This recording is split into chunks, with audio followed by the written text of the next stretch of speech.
De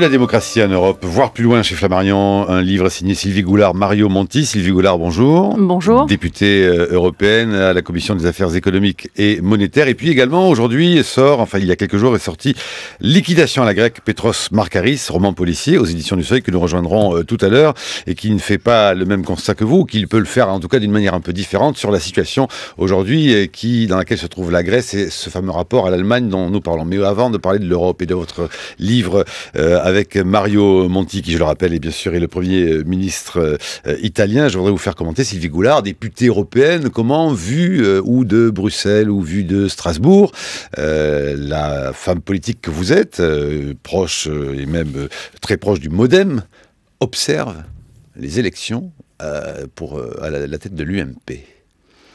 Écoutez, dans le livre, on dit bien qu'il y a une aspiration à la participation. C'est assez intéressant de voir que même un parti comme l'UMP, si j'ose dire, est passé à des primaires. Alors que dans la chronique tout à l'heure, on disait bonapartiste et des traditions où l'autorité sur un mode vertical était plutôt valorisée.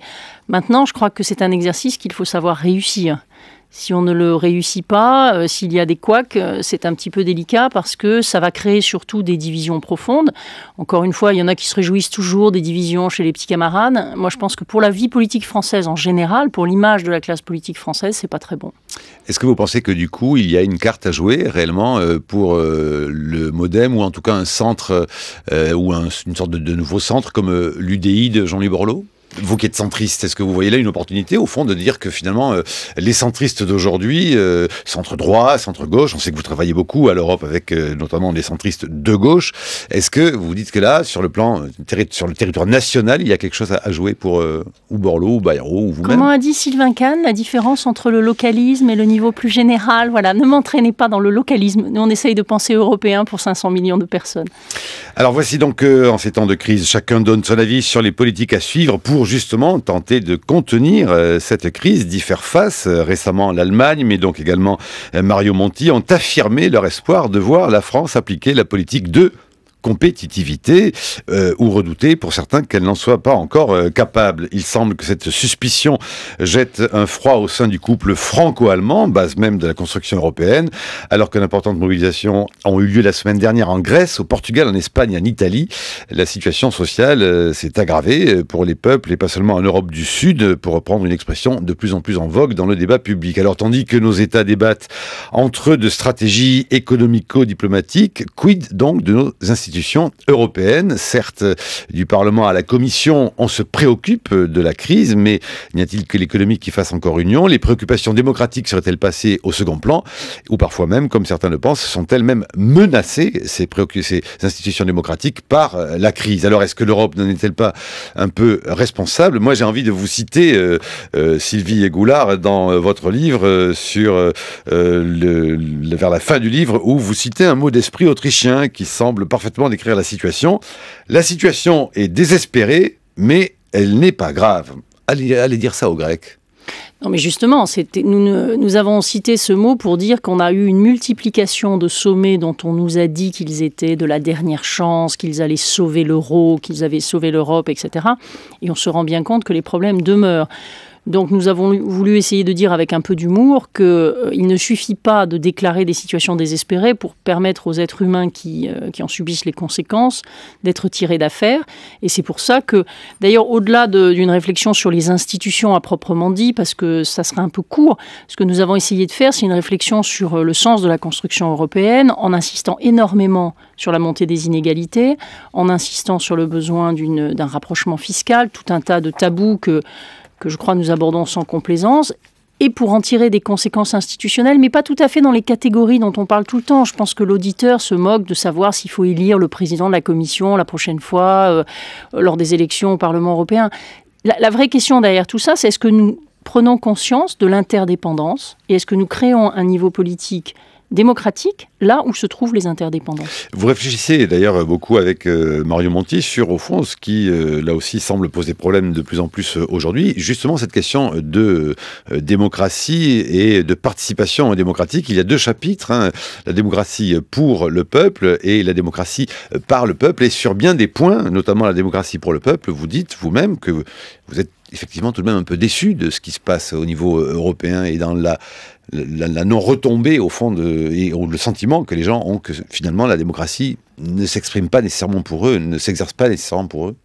Oui, ce livre est un constat, je dirais, qui essaie d'être constructif, parce que notre conviction profonde, c'est qu'il ne s'agit pas de mettre à terre ce qui a été fait depuis 60 ans, mais d'avoir un bilan absolument sans complaisance des défauts de l'Europe qui préexistaient à la crise, et que la crise, je dirais, en rendant les relations entre les peuples plus aiguës, en faisant apparaître un certain nombre de défauts de conception, n'a fait qu'accroître. Alors, vous n'avez jamais baissé la garde dans votre engagement européen. Je disais, notamment avec des accords, des travaux, notamment proximité avec Daniel Cohn-Bendit, avec Guy Verhofstadt, le fameux groupe Spinelli, hein, qui réunit, on va dire, au fond, des centristes et des hommes et femmes politiques un peu de tous bords, mais entre centre-gauche, centre-droite. Est-ce que vous ne prenez pas un risque tout de même, Sylvie Goulard, en vous présentant d'emblée dans ce livre comme la germanique de la bande, à savoir celle au fond qui ne serait pas et qui ne désapprouve pas nécessairement la manière dont l'Allemagne conduit sa politique, alors qu'aujourd'hui tout le monde se tourne vers l'Allemagne en l'accusant de tous les maux. Vous avez lu sans doute l'article de Ulrich Beck comparant Angela Merkel à Machiavel, l'appelant Mercaviel et lui l'accusant au fond d'être un peu responsable, de façon parfois justement très machiavélique, mais responsable de tous les maux qui traversent l'Europe aujourd'hui. Vous savez, on ne peut pas être plus royaliste que le roi. Ulrich Beck est allemand, Danny Cohn-Bendit est allemand, moi je ne le suis pas. Ce que j'ai voulu dire, et je crois que Mario Monti est exactement sur la même ligne, c'est qu'il faut éviter de mettre un drapeau ou une appartenance nationale sur un certain nombre d'idées. Il y a en ce moment, comme vous l'avez souligné en Allemagne, un vrai débat. Vous avez des personnes en Allemagne qui sont d'accord avec la politique de la chancelière, d'autres qui ne sont pas d'accord avec cette politique. C'est pourquoi je trouve extrêmement dangereux que de France, on mette tous les Allemands dans le même sac. Et ce dont nous avons besoin, justement, c'est de passer d'une discussion diplomatique, où la France parle à l'Allemagne, l'Italie parle à la Pologne, etc., à une discussion sur des lignes politiques. À quoi croyons-nous ? Voulons-nous une croissance plus verte ? Voulons-nous une croissance plus libérale, etc. C'est ça l'enjeu de maintenant. C'est de sortir de ces schémas où chacun est enfermé dans un pays pour que les socialistes de tous bords, les personnes plus conservatrices de tous bords, etc., commencent à s'organiser et qu'on ait ce débat transfrontière.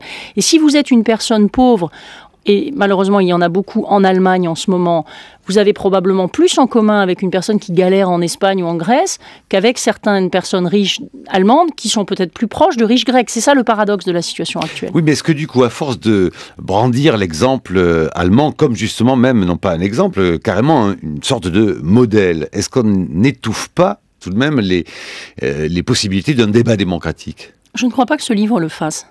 Nous ne donnons pas l'Allemagne en modèle. La phrase que vous avez citée... Je ne dis pas vous nécessairement, mais ce que l'on voit dans les débats... oui, mais je ne suis pas responsable de ce qu'écrivent les autres. Ce que je veux dire, c'est que il y a dans la réussite allemande un certain nombre de choses qui sont intéressantes. Les Allemands ont fait des efforts. Je crois qu'il faut d'abord peut-être repartir même plus haut. Les Allemands ont donné à l'Europe le Deutschmark, créé en 1948, antérieur à la République fédérale, et qui était le fleuron absolu de leur réussite. Ils ont par ce biais exporter leur culture de stabilité, qui, je crois, est quelque chose de sain. Regardez la situation des États-Unis, par exemple. Les États-Unis sont en train d'affronter des problèmes d'endettement considérables. Donc l'idée qu'il faille une gestion saine des finances publiques n'est pas mauvaise, et nous insistons beaucoup dans le livre sur le fait que c'est une responsabilité vis-à-vis des jeunes générations, de ne pas leur coller des dettes sur le dos dès leur naissance. Ensuite, il est évident qu'il ne s'agit pas de faire une Europe à l'allemande. D'ailleurs, elle n'existera pas. Je crois qu'il faut arrêter avec les fantasmes. Et il faut dialoguer avec les Allemands. Où est la France en ce moment ? Il y a une faiblesse française sur les questions européennes. Depuis des décennies, il y a un manque de propositions françaises. Les Allemands font leurs propositions, ils ont le droit, c'est leur manière de voir les choses. En face, il y a un vide complet. Et c'est parce qu'il y a ce vide, d'ailleurs que l'arrivée de Mario Monti en Italie a un peu commencé à combler par rapport à l'époque Berlusconi, il n'y a aucun doute. C'est bien parce qu'il y a ce vide, il n'y a plus le Benelux qui a joué un rôle extrêmement important dans l'histoire de la construction communautaire. C'est parce qu'il y a ce phénomène et la crise, qui a rendu le statut des pays qui apportent des crédits supérieurs à celui des autres, que nous devons absolument remettre du dialogue et du débat. Mais moi, je ne rentrerai pas dans un anti-germanisme primaire. Ça n'aidera pas. Et ça passe un peu trop sous silence un certain nombre de bonnes performances allemandes. Ça n'aidera pas, mais enfin tout de même, Sylvie Goulard, il y a beaucoup de questionnements et voire d'opposition malgré tout à la à la position allemande en matière notamment d'austérité. Vous n'êtes pas sourde à ce point de savoir que la question du modèle de l'austérité allemande prônée par Angela Merkel ne semble pas faire le bonheur et n'a pas les faveurs de toute l'Europe et notamment les pays du Sud. Oui, mais là, je crois que... Y compris de certains Français disant, oui, à force de vouloir absolument maintenir ce fameux 3% qu'on a érigé en barre à ne pas dépasser de déficit, on se retrouve, au fond, coincé et que certains commencent à revenir sur cette idée que les 3% seraient la panacée. Alors, si vous avez lu le livre en détail, vous verrez qu'il y a tout un chapitre sur l'union économique et monétaire dans lequel nous disons nous-mêmes que pour favoriser la croissance, et c'est un des fils rouges de l'action de Mario Monti, et moi-même, j'étais l'un des rapporteurs des nouveaux textes sur la gouvernance économique, il est évident qu'il faut que la croissance devienne une des priorités. Il est hors de question d'associer l'Europe à l'austérité. D'un autre côté, je ne ferai pas un discours complaisant à nos auditeurs. Je ne crois pas qu'après la quantité phénoménale d'erreurs qui ont été accumulées au cours des dernières décennies, il n'y ait pas un passage difficile. Encore une fois, passage difficile qui n'est pas dû à l'Allemagne, qui n'est pas dû à l'Europe, qui est dû, par exemple, si on prend la Grèce, au fait que pendant des années, les salaires grecs, les rémunérations ont été totalement déconnectés de la productivité. Phénomène qui frappe aussi la France. La France s'est désindustrialisée, la France a perdu des parts de marché et a continué à vivre à crédit. Ça, ce sont des décisions nationales et nous insistons bien dans le livre sur le fait qu'on met sur le dos de l'euro un certain nombre d'erreurs qui, en raison même d'ailleurs de la manière dont les compétences étaient réparties dans l'Union économique et monétaire, sont des erreurs qui relèvent des autorités nationales. Mais alors faut-il justement, et si on lit attentivement votre livre, revoir les rôles respectifs des parlements européens et des parlements nationaux, même si on prend tout simplement, au fond, le paysage de l'actualité aujourd'hui avec les déplacements. Le fait que, par exemple, Jean-Marc Ayrault était à Berlin pour parler de la crise et que les chefs d'État voyagent en Europe, Angela Merkel l'a fait, qui au Portugal, qui en Grèce, est-ce qu'on n'a pas quelque part, en ce moment, une sorte de circuit diplomatico-économico parallèle aux institutions européennes, avec cette incarnation, tout d'un coup, par les voyages des chefs d'État dans les pays européens? Oui, alors c'est pas nouveau que les chefs d'État voyagent, c'est une bonne chose qu'ils aillent voir sur place la réalité des autres pays. On peut pas reprocher à la fois Angela Merkel d'imposer des choses aux Grecs et aux Portugais, puis pas être content quand elle voyage. Non mais vous regardez les avions passer? Non, c'est pas ça. Mais ce que nous disons dans le livre, effectivement, c'est qu'il y a un vrai problème de savoir où se fait la discussion démocratique.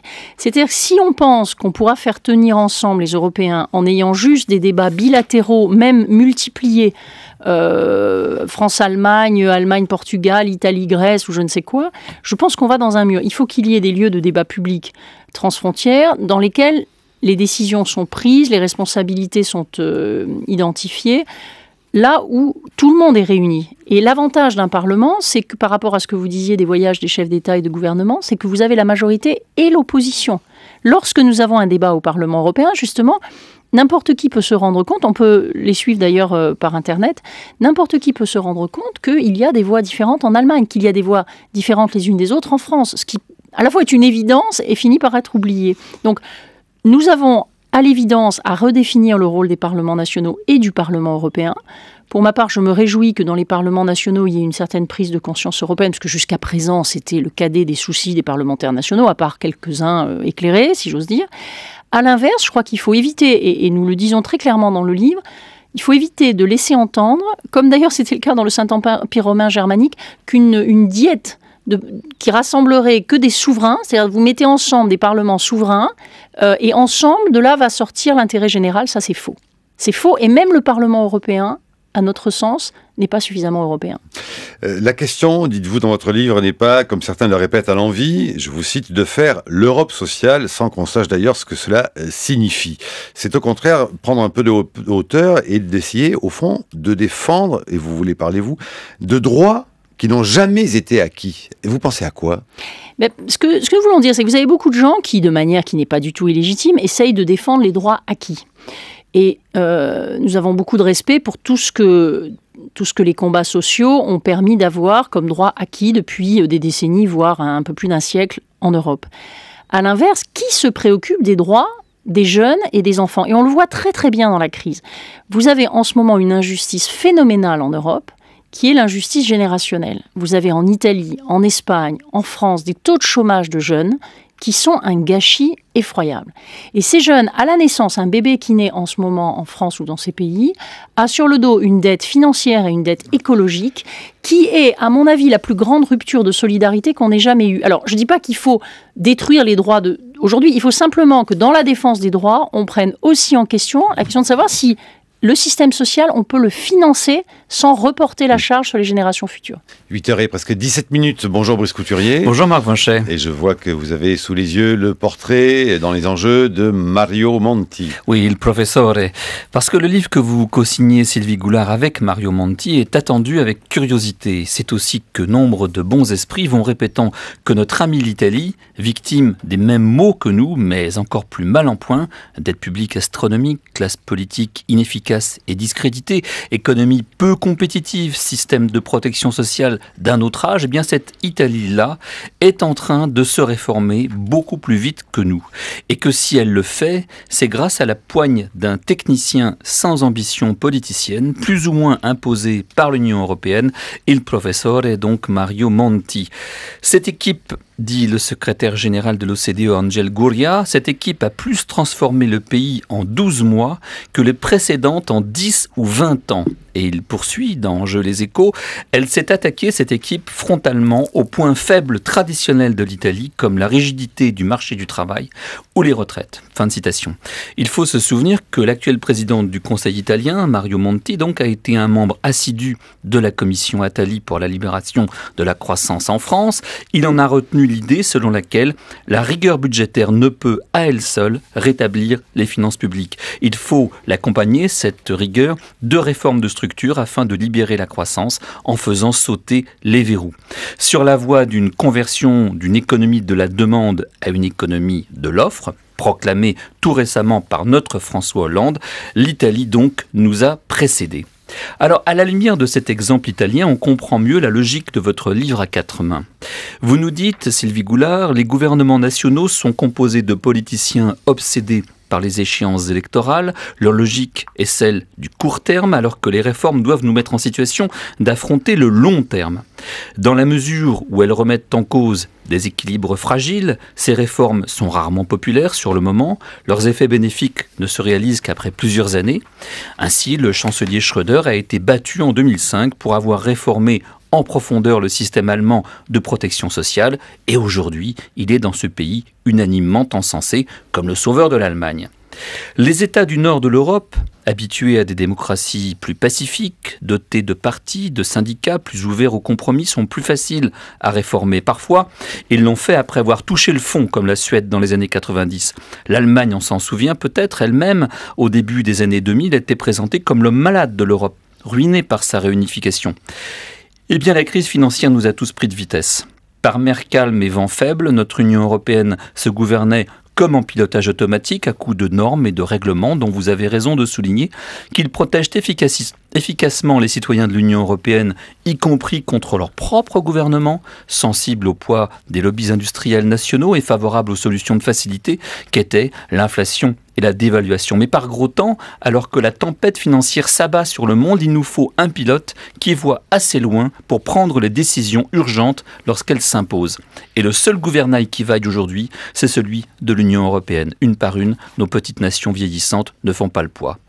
Or, à la faveur de cette crise, c'est le Conseil européen qui a repris la main. Et c'est regrettable, car ce Conseil n'est en réalité qu'une espèce de Sénat.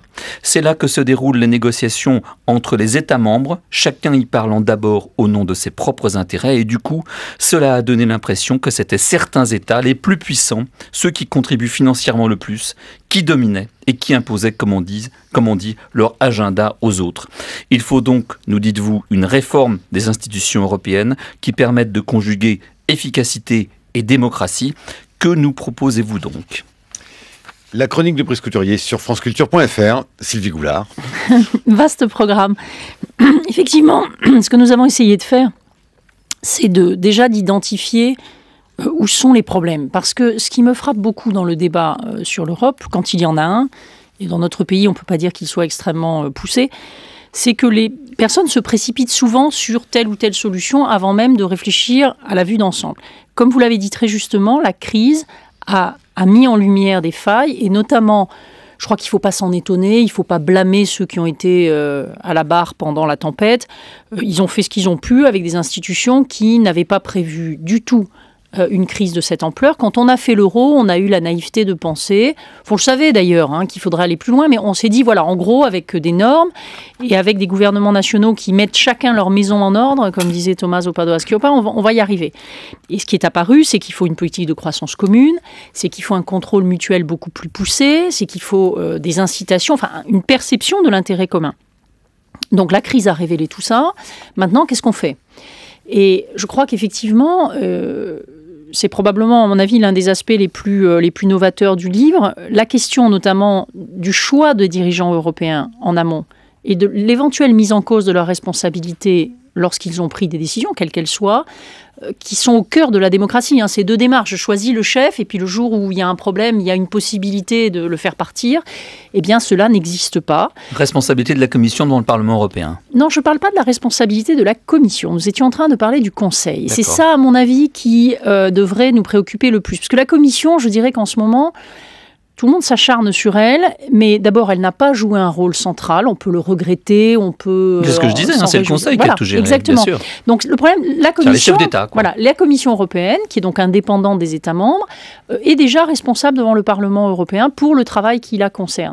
En revanche, la place qui a été prise par le Conseil européen, donc les réunions épisodiques de chefs d'État et de gouvernement, M. Hollande, M. Monti, Mme Merkel et les autres, eh bien, cet organe-là a pris un poids qui n'était pas prévu par les traités, comme ça arrive dans les phases de crise. Bon, il ne s'agit pas de s'en émouvoir, il s'agit de se demander si c'est durable. Notre sentiment, c'est que dans ces conditions-là, nous risquons d'attiser les tensions entre les peuples pour le phénomène de défense des intérêts nationaux que vous avez évoqué, et non pas, ça n'aidera pas à faire émerger un intérêt général européen. Sylvain Kahn ? Mais pourquoi Sylvie Goulard, à cette occasion, dans cette période de crise, pourquoi est-ce que le Parlement européen ne prend pas le pouvoir ?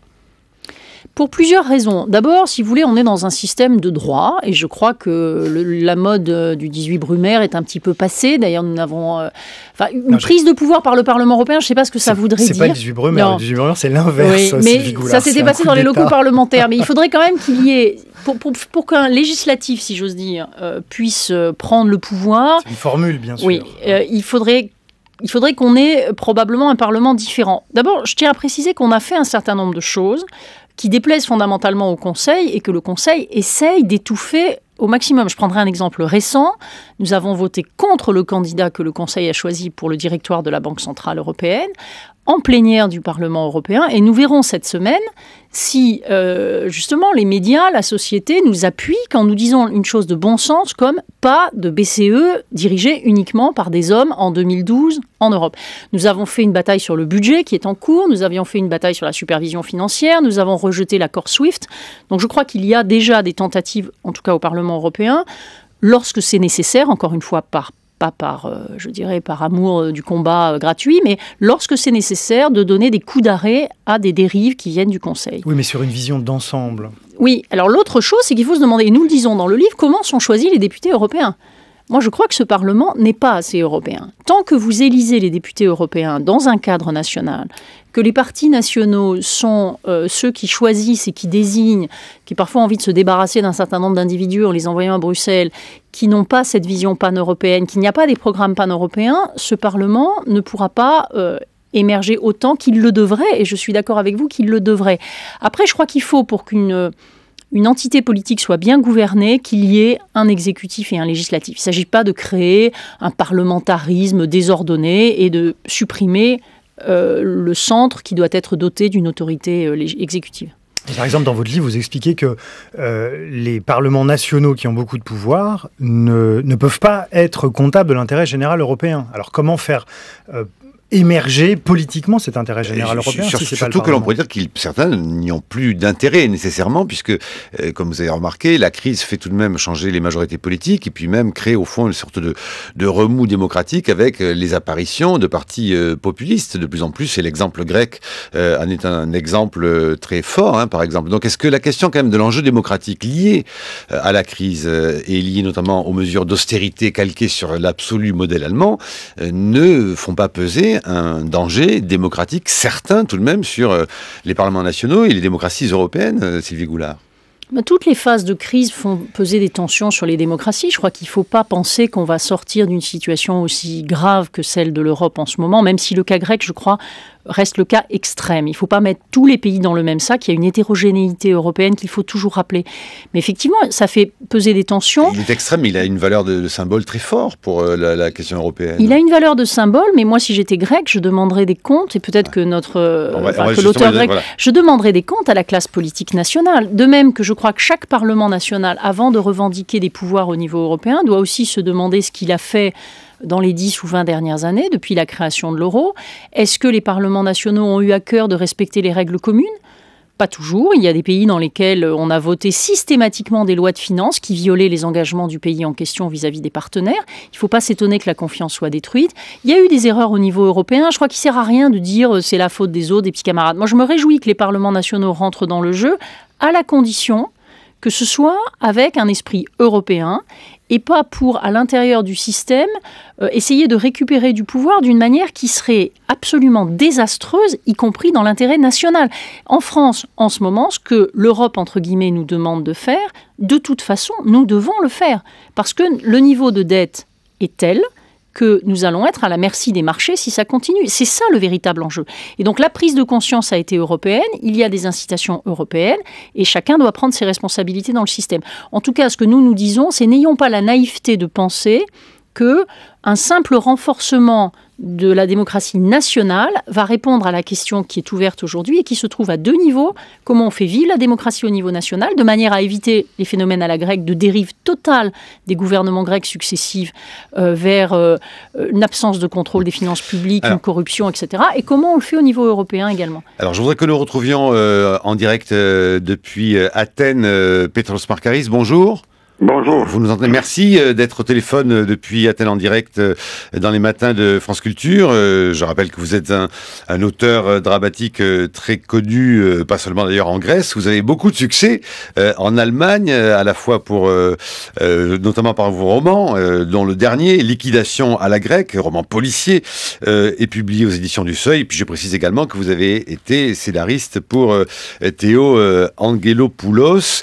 Vous avez écrit là une nouvelle enquête du fameux commissaire Petros Markaris, votre fameux commissaire Charitos, qui à la fois a quelques soucis de mariage, mais a évidemment encore une affaire sur les bras, et là qui résonne évidemment avec la situation actuelle, puisqu'on découvre dans votre roman que l'ex-gouverneur de la Banque centrale, Nikitas Zissimopoulos, a été décapité dans son jardin. Et voilà que l'enquête commence. Je n'en dévoilerai pas tous les tour, mais quand cette enquête commence, on voit comment la crise pèse, y compris d'ailleurs sur les conditions de l'enquête, avec des policiers qui discutent entre eux de la difficulté, notamment de faire garder les enfants pour mener à bien le travail. Il y a encore, par exemple, ceci qui raconte très bien, notamment le symbole de la Grèce en crise. C'est par exemple, notamment, le choix d'une voiture pour notamment aller au mariage. On ne sait pas s'il faut prendre une Nissan ou une Hyundai. Et voici que un des deux personnages raconte que pour être solidaire entre pauvres, en ce moment espagnol, les Portugais, eh bien, il faut donc que les porcs, les pigs, cèdent entre eux. Et d'ainsi, il faut donc qu'un Grec qui marie sa fille éventuellement prenne une Seat Ibiza. Indépendamment de la fable, justement, Petros Markaris, est-ce que vous avez voulu, avec le polar, comme notamment Iso, Jean-Claude Iso le faisait en France, raconter la question sociale et la crise en Grèce d'une manière certes un peu amusante, mais aussi très documentaire au fond? Ouais. Petros Markaris? Oui. Oui.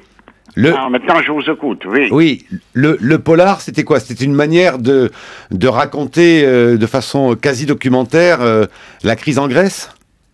Écoutez, le polar est une voie de rencontre des histoires très contemporaines et aussi des histoires, d'une manière politique, de s'occuper avec la situation politique et avec la situation sociale du pays.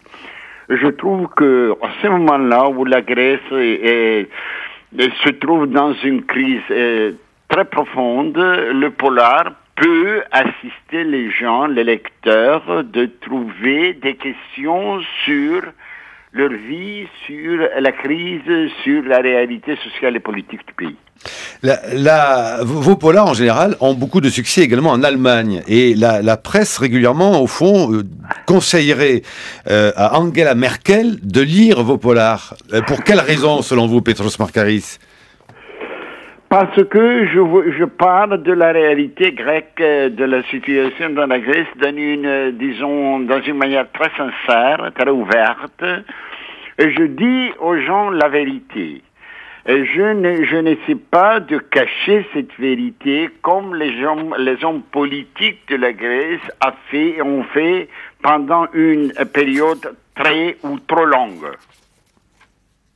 Et que voulez-vous dire également de la Grèce ? Parce que, certes, on voit bien que dans votre roman, les pays européens, et notamment l'Allemagne, la question de l'austérité sont montrés du doigt, mais en même temps, vous n'êtes pas tendre avec vos compatriotes. On découvre dans votre livre, par exemple, cette question d'un 14e mois de salaire en Grèce. Oui, je ne suis pas tendre avec mes concitoyens, je ne suis pas tendre avec la classe politique grecque parce que je crois qu'on a fait des erreurs très très graves pendant les dernières 30 années en Grèce. Et ce que nous vivons aujourd'hui, c'est un résultat de cette grave erreur pendant cette période de 30 années. Alors, il faut dire que la situation dans laquelle le pays se trouve aujourd'hui et, l'impasse dans la classe politique sont des réalités ou des faits qui ont commencé à exister il y a 30 ans en Grèce. C'est pas une situation nouvelle qui a, commencé à exister il y a 3 ans. Est-ce que vous êtes inquiet, vous, pour la question démocratique, ce que l'on évoquait, l'idée que l'austérité conduise, au fond, par exemple, la Grèce à se tourner en des proportions qui peuvent inquiéter les observateurs, notamment les partis d'extrême droite ? Je suis très inquiet de la situation politique en Grèce parce que cette crise a un aspect de destruction des vérités qui ont été acceptées en Grèce pendant des années et des années.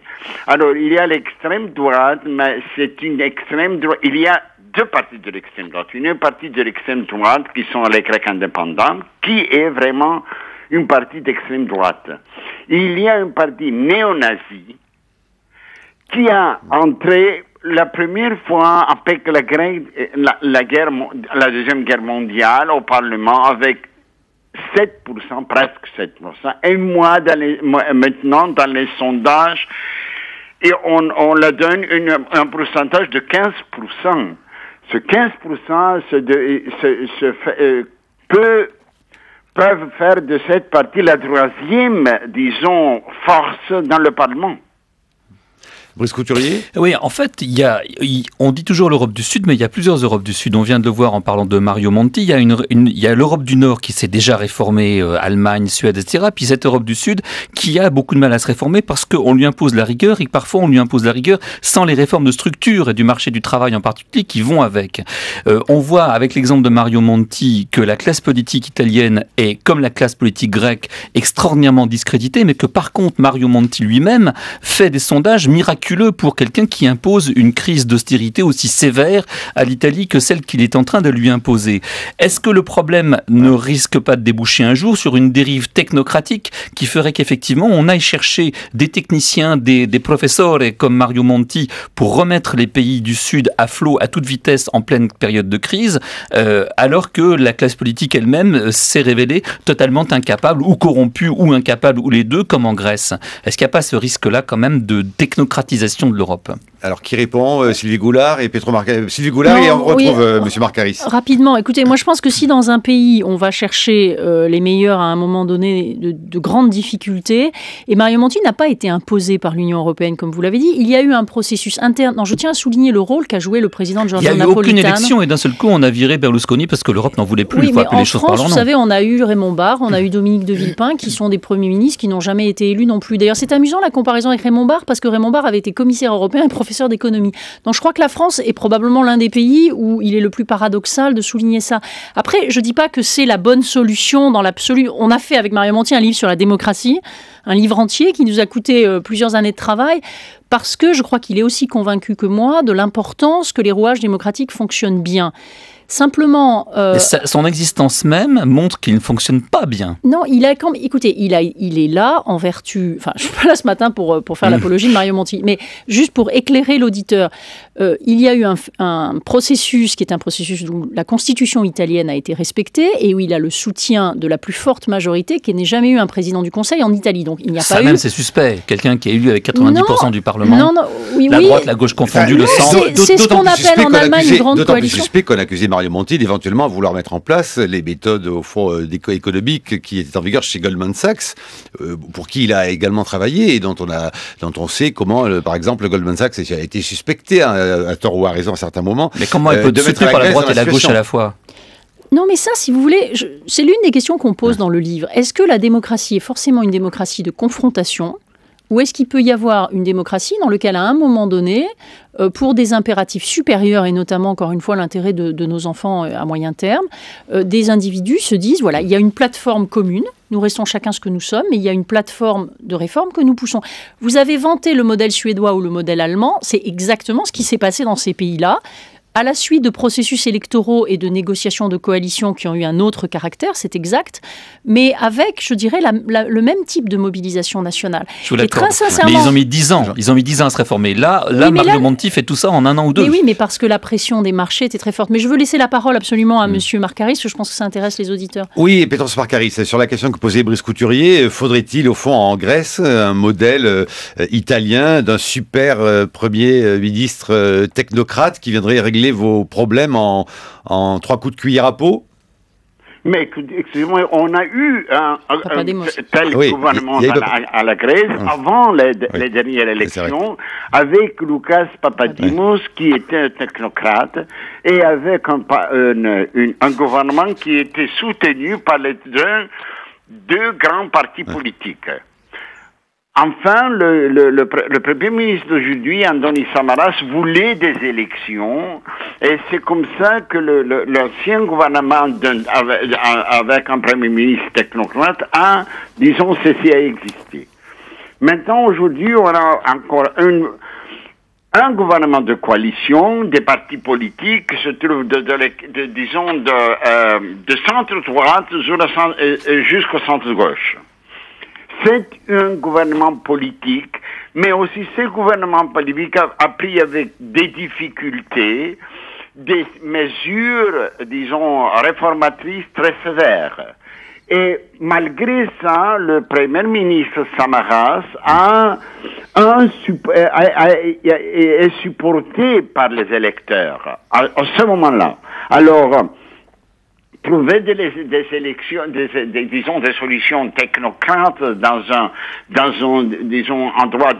un pays démocratique, il y a des avantages et des désavantages aussi. On peut dire que Mario Monti a fait dans un certain moment des réformes et a procédé de réformer le pays avec le soutien des partis politiques italiens, même si on dit pour ces partis politiques que ce sont des partis politiques, disons, oui, au final, il est soutenu, etc., je sais pas quoi. Mais la question, disons, la solution d'avoir un gouvernement de technocrates n'est pas une solution à court terme. Parce qu'au long terme, le danger de faire mal à la démocratie existe toujours. Petro Markaris et Sylvie Goulard, même question à vous deux. Petro Markaris, le sentiment qu'éprouvent les Grecs aujourd'hui, en dehors même au fond de la difficulté de vivre ces mesures d'austérité très grandes que l'on voit, notamment dans votre livre, une des questions que se posent les personnages dans votre livre, c'est comment je vais continuer de payer de longues études, par exemple, à ma fille ou à mon fils, avec ce père de famille qui espère peut-être au fond que sa fille s'arrête à la maîtrise, qu'elle n'aille pas plus loin, parce qu'il ne sait pas s'il pourra continuer à payer les études plus loin. C'est la question du chantage, ce que l'on sent par exemple très bien dans votre livre. Le peuple grec ressent la situation comme au fond résultant d'une sorte de chantage. Si vous menez la politique d'austérité que l'on vous demande pour répondre au canon allemand, alors oui, nous vous donnerons les aides que vous voulez. On voit que il y a une sorte de délai de paiement au fond des aides à la Grèce qui sont souvent soumises à cette question-là. Si vous faites exactement comme on vous dit, alors oui, on vous paiera. Il y a encore notamment une ouverture aujourd'hui de session au Parlement européen sur le plan d'aide à la Grèce avec la réunion, entre autres, exceptionnelle de l'Eurogroupe. Cette notion de chantage est très mal vécue. C'est vécu comme cela par les peuples, notamment du Sud. Je ne suis pas du tout d'accord avec le mot que vous employez. Il ne s'agit pas de chantage. Il s'agit... Quand on regarde la situation, la Grèce a bénéficié d'une aide venant d'autres pays d'Europe. C'est-à-dire que vous-même payez, vous savez, vous avez une manière de présenter les choses, c'est pas l'austérité à l'allemande. Jusqu'à nouvel ordre, les décisions qui ont été prises, les plans qui ont été conçus, l'ont été en présence d'un certain nombre de gouvernements. L'Italie est un pays qui aide la Grèce. La France est un pays qui aide la Grèce. Nous tous contribuables de ces pays-là. Et ce serait au moins la vertu du système européen que les pays s'entraident entre eux. Moi, je ne suis pas choquée. Après... Il y a des abus, il y a des erreurs. Il ne s'agit pas pour moi de défendre à 100% ce qui est fait. Je ne veux pas dire que tout est parfait, loin de là. Je dis simplement que sur le mécanisme qui consiste en contrepartie d'une aide importante, qui vient y compris de Français, d'Allemands, de niveau social extrêmement bas, de gens qui payent des impôts alors qu'ils galèrent eux-mêmes dans leur propre pays, qu'il y ait en contrepartie un certain nombre de conditions à remplir, ma foi, ça ne me choque pas du tout. Ce qui serait choquant, ça serait de faire des chèques en blanc vis-à-vis de nos propres contribuables.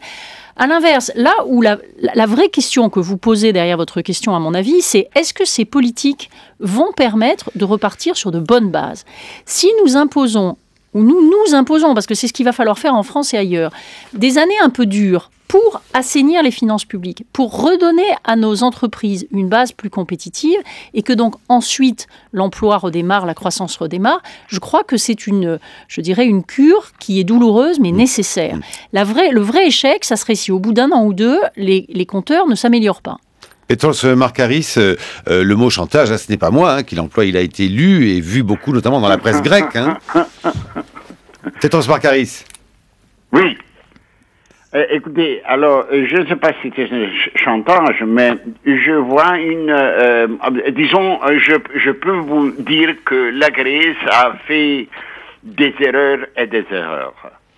Et je peux accepter même l'argument des Allemands en disant vous avez fait des erreurs, c'est pour cela que les réformes ne se sont pas correctement appliquées, on ne donne pas de résultats. Mais le Portugal a le même problème, l'Espagne a le même problème. Il y a une réalité maintenant en Europe qui n'est pas une réalité idéale, qui c'est pas vrai à dire que l'Europe est, agit dans le même sens ou dans le même sens avec tous les pays. Il y a un problème sévère entre une animosité entre le Sud et l'Europe centrale et l'Europe du Nord. Ce ne sont pas des questions seulement d'argent, seulement de l'aide, ce sont des questions qui ont profondément à faire avec les relations entre les pays, avec, disons, une solidarité entre les pays qui existe seulement sur le niveau des crédits. À part des niveaux de crédit, une solidarité entre les pays du Sud et les pays de l'Europe centrale et de l'Europe du Nord n'existe pas, à mon avis. Non, je suis tout à fait d'accord et je remercie M. Markaris de l'avoir dit. Il y a tout un chapitre dans le livre sur ce qu'on a appelé l'esprit public et nous avons même utilisé, vous savez, la métaphore de Italo Calvino dans le Vicomte pourfendu pour dire que l'Europe, en ce moment, court un risque qui est celui du manichéisme. C'est-à-dire de croire qu'on peut séparer en deux le bien et le mal. Il y a les bons, il y a les méchants. C'est totalement absurde.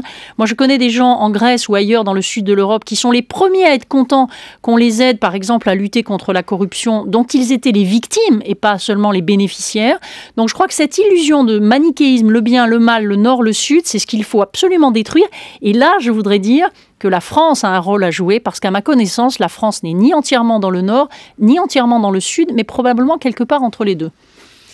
Oui, précisément, c'est vrai ça. Ouais, je l'accepte, je suis d'accord que la France a un rôle à jouer entre, disons, à moitié de cette ligne. D'une part avec le sud, d'une part avec l'Europe centrale et l'Europe du Nord.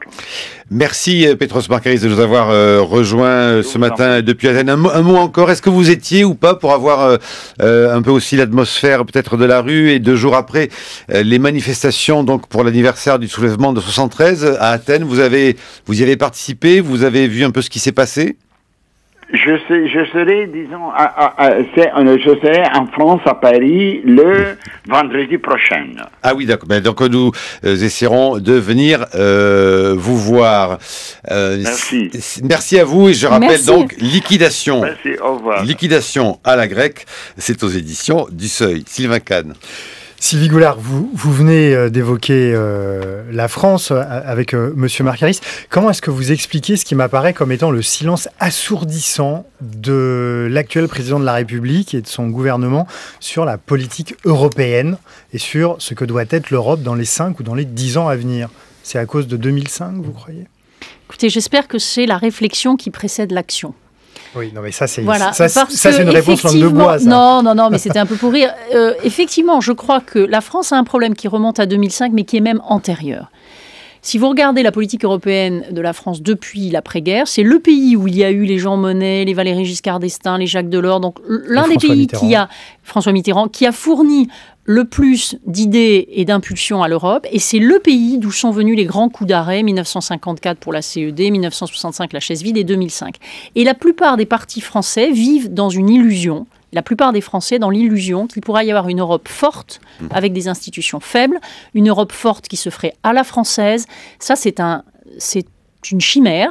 Je crois qu'il faut qu'on accepte que c'est un jeu collectif, que la France a toute sa place à tenir dans le jeu européen, mais que cette place sera la sienne, pas plus, pas moins. Est-ce que les parlementaires français qui siègent au Parlement européen sont avec vous, indépendamment de vos appartenances politiques? Est-ce que vous faites quelque chose collectivement pour changer ça? Et le groupe Spinelli. Voilà, moi je ne travaille pas qu'avec les parlementaires français, parce que je ne suis pas allée à Strasbourg et à Bruxelles uniquement avec mon petit drapeau français. Je crois qu'il est nécessaire de le faire avec les autres, parce que c'est avec les autres qu'on peut concevoir l'Europe. Et d'ailleurs, je mettrai en garde les autorités françaises contre toute tentative de concocter en France une Europe à la française, avec les mots qui plaisent aux Français et qui ne sont même pas traduisibles. Il ne s'agirait pas de reproduire ce que l'on reproche aux Allemands, de vouloir construire une Europe à l'allemande. Mais au moins, ils expriment des idées. Je voudrais revenir sur cet aspect très important qui sont les répercussions sur la politique intérieure française de ce qui se passe aujourd'hui dans le reste de l'Europe. Les forces politiques qui sont hostiles à la rigueur budgétaire mise en place par le gouvernement Hollande mettent en avant systématiquement le cas grec qui est effectivement un cas d'échec. Du coup, le cas italien, qui est lui un succès manifestement et qui pourtant procède également d'une même politique d'austérité budgétaire mais accompagnée par des réformes de structure menées par un gouvernement de technocrates encore une fois, est un succès mais pas suffisamment mis en avant par les forces politiques qui devraient le faire. Pour aller un peu plus loin, en cas d'échec de la politique de François Hollande, pour appeler les choses par leur nom, en cas d'échec de cette politique de rigueur et de réforme de structure, est-ce qu'on risque pas, nous aussi, d'avoir en France soit le spectre de la guerre civile, comme la Grèce, là, aujourd'hui, de manière très manifeste, avec cet affrontement entre une extrême droite et une extrême gauche jusque dans la rue, ou l'option, effectivement, d'un gouvernement de technocrates? Et est-ce que, quelque part, c'est pas ça qui a à votre faveur, en réalité, Sylvie Goulard et Mario Monti, un gouvernement d'experts, d'économistes qualifiés, qui n'auraient de compte que peu de comptes à rendre à la population, puisqu'ils seraient là pour expédier les réformes et s'en aller tout de suite après? Brice Couturier, il me semblait que j'avais fait un essai politique, pas un livre de science-fiction. Là, avec vous, on est quasiment chez les martiens. Hein.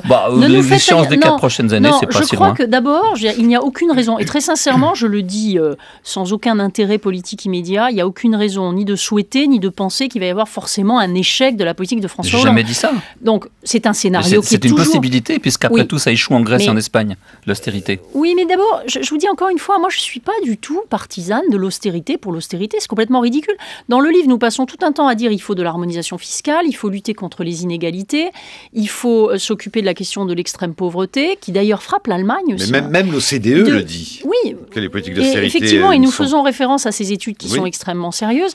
Donc dire en gros qu'il y a un espèce de plan pour faire de l'austérité pour l'austérité, c'est quand même une caricature. Absolument pas, je vous dis l'austérité sans les réformes de structure. Oui, donc d'abord, a priori, la mise en œuvre du plan de compétitivité, je n'ai pas de raison de penser que ça n'est pas des réformes. Parce que je ne sais pas si l'auditeur qui est dans sa cuisine en ce moment sait ce qu'est une réforme de structure. Une réforme de structure, c'est une réforme qui essaye de voir comment on peut faire en sorte que le marché du travail mette mieux les gens au travail, que les gens aient des emplois plus durables.